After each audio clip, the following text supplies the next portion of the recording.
আগের দিন যে তোমাদেরকে কেক বানাবো বলেছিলাম ক্রিসমাস উপলক্ষে, সেটা সেকেন্ড পার্টটা শেয়ার করি।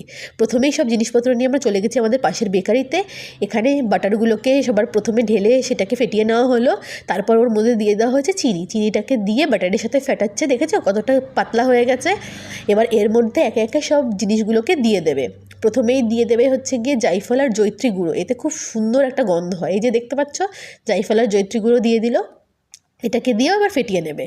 আসলে হচ্ছে যত ভালো করে ফেটানো হবে তত সুন্দর হচ্ছে গিয়ে কেকটা স্পঞ্জ হবে আর খেতেও ভালো হবে। এই যে একে একে সব জিনিস দিয়ে দিচ্ছে, কাজু কিশমিশ চেরি মোরব্বা সব কিছু দিয়ে দেবে। মাঝখানে ডিমও দিয়ে দিয়েছিল, ডিমের ভিডিওটার করা হয়নি। এই যে এবার মোরব্বা দিয়ে দিল, সব কিছু দিয়ে একে একে ভালো করে এটাকে মেশাচ্ছে। এই যে তারপর যেটা মেন উপকরণ সেটা হচ্ছে ময়দা, এই যে ময়দাটাকেও দিয়ে দিল। দেখতে পাচ্ছ কত সুন্দর করে ফেটাচ্ছে, বড় কড়াইয়ের মধ্যে করে ফেটাচ্ছে এই জিনিসগুলোকে। আমরা এখানে 2 কেজি ময়দার কেক বানিয়েছিলাম। খুব সুন্দর করে ফেটিয়ে নেওয়া হয়ে গেছে।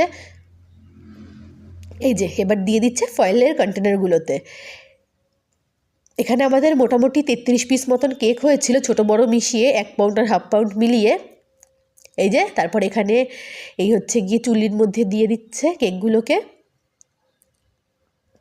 এখানে জানো তো বন্ধুরা, খালি আমাদের না, প্রচুর কেক বানায়। আর যারা খ্রিস্টান আছে তারা তো প্রচুর পরিমাণে কেক বানায়। আমাদের এখানে গিয়ে মানে কয়েক ঘন্টা বসে থাকতে হয়েছে কেক বানানোর জন্য। চলো আমাদের কেক রেডি হয়ে গেছে, তোমরাও জানিও ভিডিওটা কেমন লাগলো।